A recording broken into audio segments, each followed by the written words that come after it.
Good morning, everybody. I am Kim Linskog. I'm the moderator for this session from Bill Bass, Innovation Coordinator, Instructional Technology and Media Specialist here in St. Louis. And today we'll be talking about building digital citizens with resources to assist your students.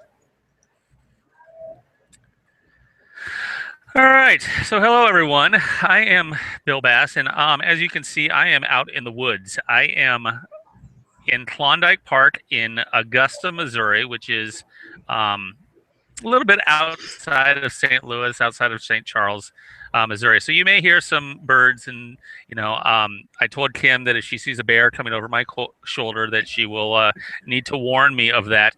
But really, today we're going to talk about digital citizenship and the ways that digital citizens, the ways that we can, as teachers, build digital citizens. So I'm going to go ahead and share a presentation with you.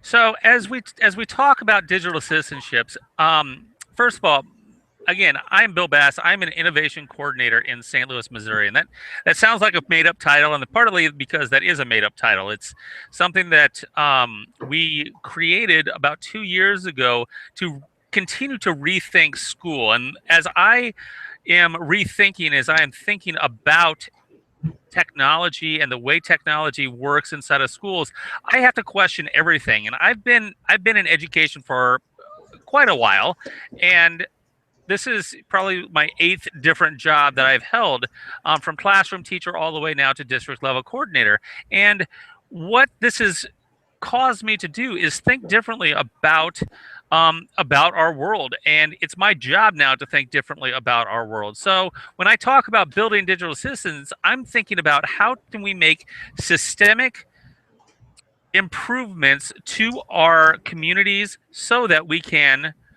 really capture and help kids be responsible online. Because one of the things that I often talk about is that it's not what they're going to do when they're sitting in front of us. It's not what's going on while they're at school. It's what's going on when they walk away. It's what's going on when they get home. And that's where the problems begin to come in. So again, my name is Bill Bass. I am a Google certified teacher. I'm a Google certified trainer, and I am also a Common Sense media trainer. And so that's what one of the things that I want to talk with you about today is Common Sense media and the way that Common Sense media works can help us in our schools. Okay, so my contact information is there. If I can help you after this webinar, if you have any questions or anything I can answer, please let me know. But as we go through, let's really think about what the key issues are and why we need digital citizenship. When we talk about digital citizenship, most of the times what we think of, if you ask any parent that you have, what's digital citizenship, the things that they're going to probably think of are internet safety and so being safe online and cyberbullying. Those are the two things that they really are focusing on. And I get it, because that's what people pay attention to. That's what we hear in the media. But right now, let's think about this in terms of a bigger scope. Kids aged 8 to 18 are spending 7.5 hours per day with media. Okay, and that's first of all, that's a large number, and truly, as adults, we probably do too. But when we're thinking about this in terms of kids, that's a lot of media consumption when you're not understanding or where you're not prepared to really be able to work with that type of media and understand how it's going to, what impact that's going to have for you on the long term. Okay. Also, 1 in 3 10 to 18-year-olds have reported being cyberbullied over the course of at some point in their lives. And when I think about this, one of the things that I often think about is that all depends on what your definition of cyberbullying is. Cyberbullying can mean a great many things to a great many people. And so what does cyberbullying mean for those kids? One of the stories that I tell is I have 11-year-old twins. And there was one day that my son was playing Clash of Clans. And he had a clan, and he was all excited about it. And what happened, though, was he invited somebody to be in his clan. And this person started posting things that fairly inappropriate, obscene things on his clan chat. And so, as we're sitting there and as we're talking, I said, Max, what's going on? And he said, well, that's just what happens on the internet. He didn't see that as cyberbullying. And I think it's a big commentary on what it means right now as we think about kids, and as we think about what kids are thinking about um, in their lives. What is it that they're doing? 41% of kids 8 to 17 leave their Facebook privacy settings on default. Now, this is Facebook, but this could be anything. It's just not Facebook. It could be Twitter. It could be Instagram. I have stories that I can tell about Instagram and kids not having their privacy settings on Instagram and having it completely open and taking pictures at school. And it's not that they were trying to do the wrong thing. It's just that they didn't know that they were really, in this case, they want to take pictures. They want to share them with their friends. They didn't really care about what the settings were. Going further, 35% of college admission officers found something online about an applicant that negatively impacted their application. And I would say that this is true, absolutely true for teachers as well. I know that parents look me up. I know that my graduate students look me up, and because they're trying to find out information about me to know. And if I have a negative digital footprint or a negative digital presence online, that's no good as a leader in my community and as an educator. By the same token, what if you don't have a digital footprint? What if they couldn't find me online? And what does that say? So I think, as we think about this, it's not just the negative that we need to focus on, but what are the positive aspects of these tools? And so I want to talk about three different things today. First one I want to talk about is curricular materials. Okay? And there are a lot of curriculums out there for digital citizenship because it's a big topic and it's something that we need to pay attention to. And so, like I said, our first set of resources that I want to show you and share with you is curricular materials and just the kind of plethora of materials that are out there. And so the first one that I want to let you know about is just the Google has a digital citizenship curriculum. Okay, and this is a pretty solid curriculum that is going to help kids think about the choices that they make online. And really, if we really think about it, that's what we're talking about, is what kinds of choices are kids making? And what kind of choices do we want them to make? So when looking at this, and I do hope that you can go and access this curriculum at some point. But as you go and you think about this curriculum and what role it might play in your school, really think about it in terms of how is this going to impact the decision that kids make when they're not sitting in front of me? When they're sitting in front of us, we can cajole them, we can threaten them, we can, redirect them. But when they're alone or when they're with their friends, they don't have that person to redirect. And so what kind of skills do we need to give kids? And what kind of understandings do we need to give kids so that they make those good decisions? And this is just one of those tools that's available there. Secondly, you have YouTube. YouTube also has a digital citizenship curriculum. Now, this is focused a lot on, go figure, YouTube and the way that YouTube works. So it's a lot about video. It's a lot about being safe and what you're going to post online. But it's also, again, a really solid curriculum that can enhance your classroom and help kids think about the decisions that they're making. Now, one of the best tools that I have found, or best curriculums that I have found, and this isn't taken away from anything else, but Common Sense Education has a really good comprehensive curriculum. And I think that's the biggest difference between Common Sense Education and some of the other curriculums. This is a really comprehensive one. And you know what? Here's the thing. Sure, there are things missing. There's going to be things missing in everything, because how are we, with the world changing and all that, how do we stay current and how do we really continue having those conversations? But this is a really good first step in thinking about an overall school program. And I want to talk a little bit about that overall school program a little later. But right now, let's stick with this curriculum and our first point here. So Common Sense Education really focuses on digital literacy and citizenship curriculum. So these are K-12 curriculum lessons. They're 45 minutes each. They are comprehensive. What I really like about them is the balanced tone. They do a really good job and work really hard to stay unbiased and really not just report. It's not about reporting, but it is about giving parents and teachers resources to put that in. There are assessments with it. There are student videos that go along with it. And what's great about this, especially in education, is that it's absolutely free. It's funded by a grant.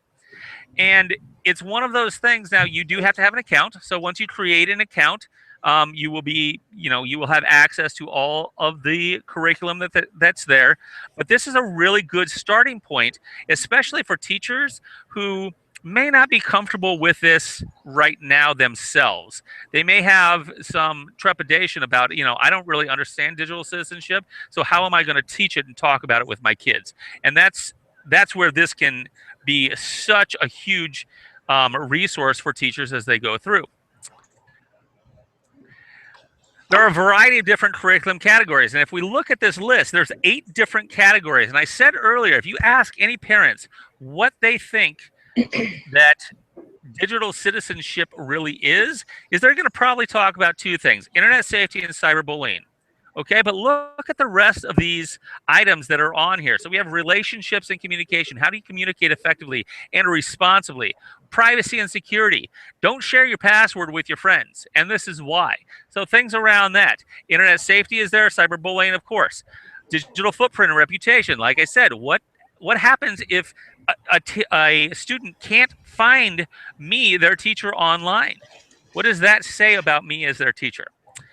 Self-image and identity is another piece of that, and how you fit into the bigger picture of the internet and the internet community. Information literacy, creative credit, and copyright. So really giving credit to those other sources.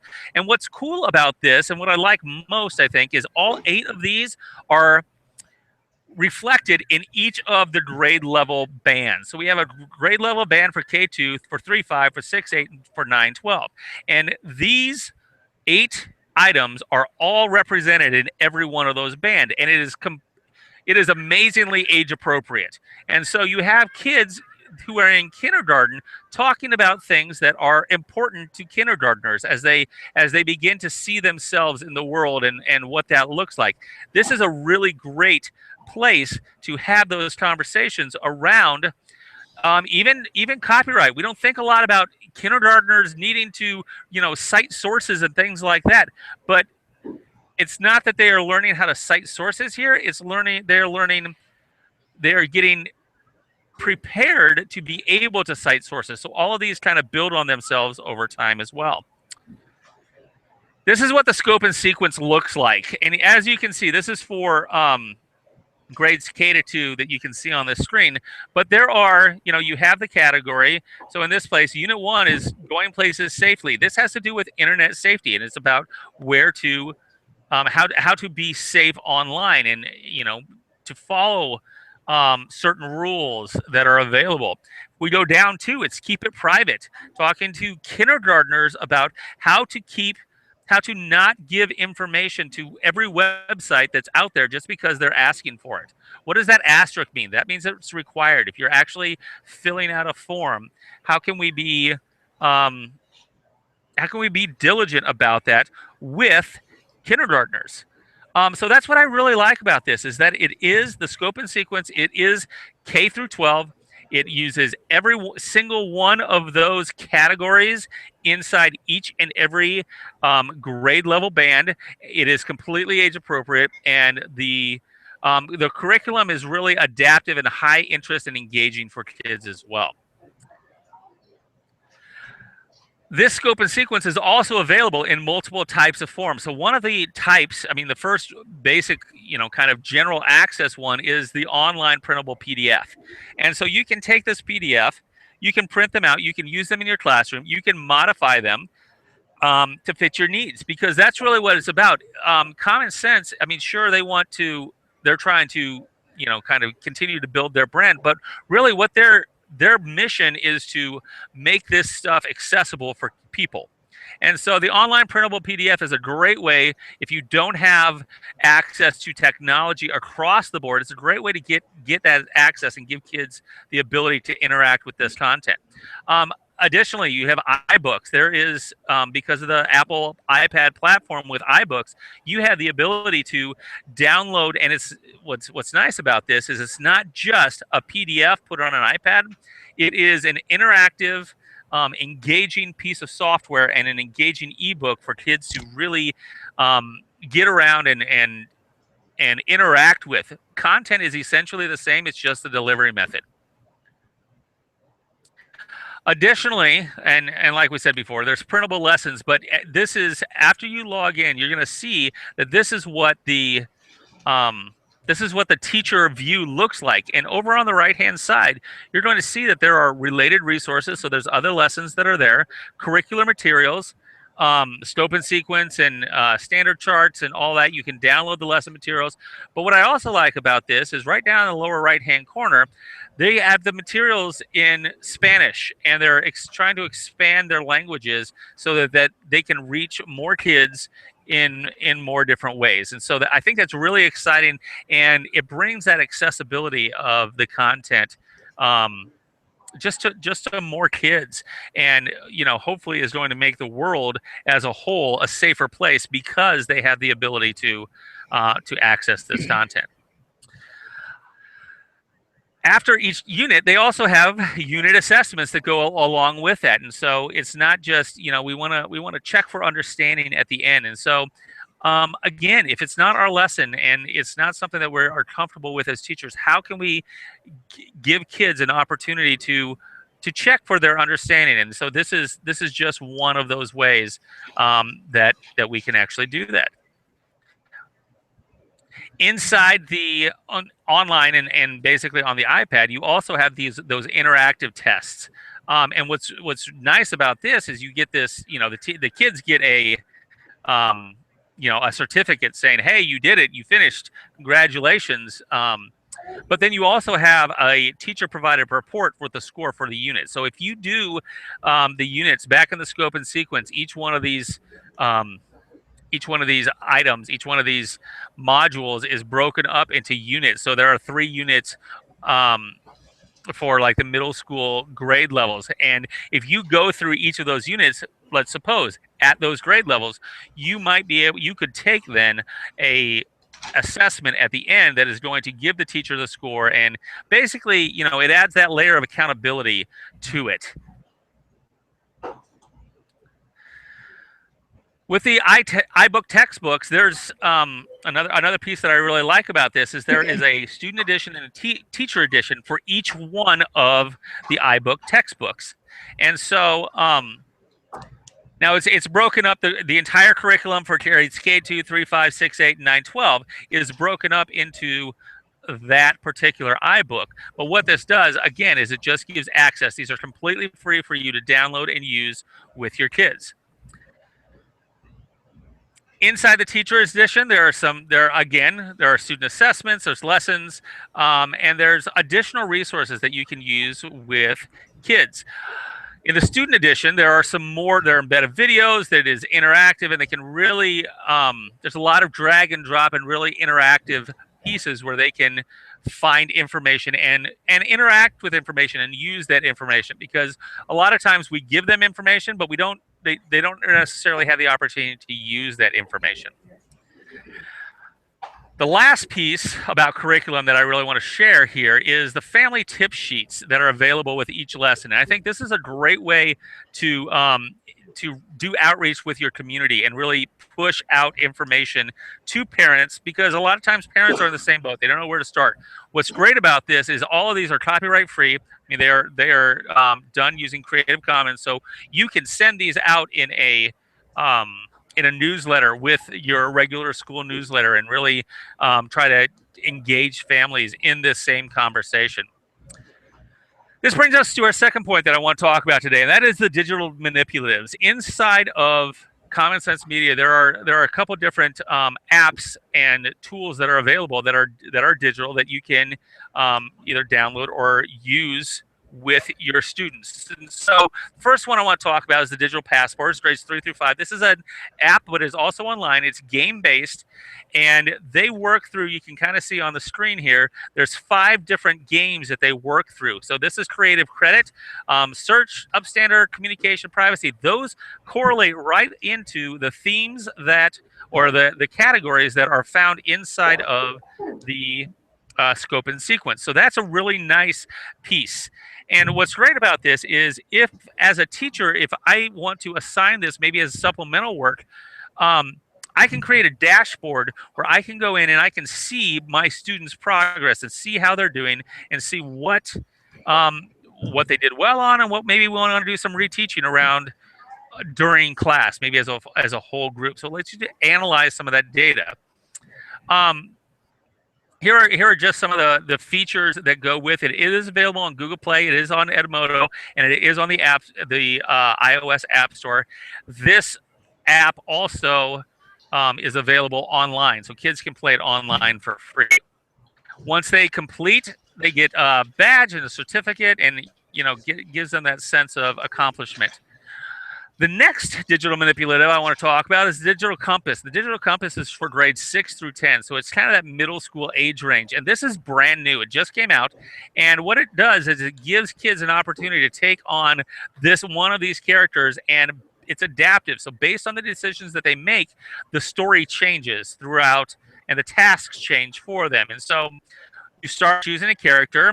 Here's my character Jay, and you can start the story or play a game. So that it has that replay options available for it. But you can see down here in the lower right-hand corner, these are all the paths that you could take to get to the end point. And so there's 9 different endings per story, and so from these different perspectives, it reminds me very much of the Choose Your Own Adventure stories I used to read when I was a kid, and I'd read them again and make sure I made a different choice so the story would change. This is very similar to that, but it is an interactive app that, like I said, is available now. Last one that I want to talk about, last digital manipulative, is going to be the Digital Bites, and this is for grades 8 through 12, and this is I'm really impressed with this. It is highly engaging. It has videos that complement and then complement the content, and then a facilitator's guide that really give kids an opportunity to dig in and have conversations about this. Because when we're talking about grades 8 through 12, a lot of times, they play video games, but they're not going to probably want to play that game. They want to have conversations, and this gives them the opportunity to have those conversations. So the first 2, again, let me go back. First one was curriculum. Second one was digital manipulatives. And the third one that I want to talk about today is the teacher and community outreach. And this is really giving schools and teachers an opportunity to kind of come together and around the topic of digital citizenship and learn together. So the first piece here is connecting families. And Common Sense Media has an entire digital citizenship program for families to connect and begin the conversation. Because, like I said before, a lot of times it's not the fact that the parents don't want to have the conversation, is they don't know what the conversation is. And they don't know how to begin that conversation. And so if schools can host a parent night or host a teen panel and have teens talk about what it means to be a teenager or a student in the digital age, that's gonna resonate with parents, because it's their kids and their voice. From there, you go into a discuss mode and you have a conversation around topics. And what's great about this is they have a facilitation guide that really outlines for you what it is that you are needing to know about in order to facilitate that. You don't have to be the expert in order to have the conversation. And I really think that that's really powerful. And then finally, there's Share. There's a family toolbox that supports the home school connection. And this is where you're going to find those family tip sheets and lots of other resources that are available to connect with families and connect schools with families around the topic of digital citizenship. One other piece that is fairly new, not totally new, but fairly new for Common Sense Media is the idea it's a certification. And so with Common Sense Media, you can become a certified educator. So teachers that are out there, if you're listening to this right now, there's a certified educator program that you can participate in. And basically, you demonstrate your passion for teaching digital citizenship using Common Sense Media curriculum, fill out an application, and meet the requirements, and you can be Common Sense Media certified. Okay. By the same token, if you have enough teachers in your school, you can become a certified school. And what this does, you don't necessarily get anything for certification other than recognition. But what I think is powerful about this is it shows a commitment that you have to digital citizenship in your school and in your community. And I think that's an important piece and a really powerful piece, because if you can say that, you know what, my teachers in my school are Common Sense Media certified. They are certified educators that have been through this program. They have taken the initiative. That goes a long way for the community and just understanding what digital citizenship might be. Same thing with the school. And then if you have enough schools in your district, you can become a Common Sense certified district. Okay, so all the information is on the website. I will post all of this information into the resources in Google Drive around the Google for EDU on air program that you're seeing today. So you will be able to access these resources as well as this slide deck as you go forward. So I really encourage this. This is a neat program. Like I said, it's fairly new, but it's not completely new. So definitely something to take a look at if digital citizenship is a passion of yours and you want to make a difference in your community. And so this brings us to the end of our session. Again, I want to, just please, if you have questions around, the resources that you've seen here, or if you have anything that I might be able to help you with going forward, please let me know. Send me an email so that we can connect around this resource. I'm pretty easy to find online. Incidentally, I'm not the Bill Bass who is the forensic psychologist, so you're not going to find me there. But if I can be of assistance to you at some point in the future, I would love to. I'm going to go ahead and stop sharing my screen now and just put in some final thoughts. It says that you're no longer presenting. Right, but I'm still broadcasting, okay. So I just took off the. Yeah, we're good. So I want to reiterate one of the things that I talked about earlier. That as we think about digital citizenship, as we think about what it means for kids to be citizens in this digital age, one of the things that I really want to, at some point, us to get past is calling it digital citizenship, because really at this point it's all digital. It's just citizenship. It's just what we need to work on with teachers and with kids so that they are good citizens in our communities. And the digital, it's convenient for us to basically frame it that way, but digital citizenship is really just citizenship, because digital is so much a part of everything we do and our entire lives. So that's one thing that I want to leave you with. The second thing I want to leave you with is that as you think about technology and as you think about digital citizenship and digital learning over time, really what we want, as we think about what we want overall, why we do digital citizenship, what we want is we want for kids to do the right thing when they're not sitting in front of us. And that's what we're preparing them for. And that's what we're preparing them for with everything that we do. It's not so that they can perform or do well on a test. What it really is so that they are doing the right thing at the right time when they are challenged. And so that's what I want to leave you with today. If you happen to put a question or anything like that into the Google for EDU, the Hangout on Air session today, I will answer those when I am not in the woods and there's not a bear behind me. And I just want to thank you for your time today. And again, if you have any questions or anything that I can do for you in the future, please let me know, because digital citizenship is such an important part of the world we live in, and it's such an important piece to our community here in these digital times.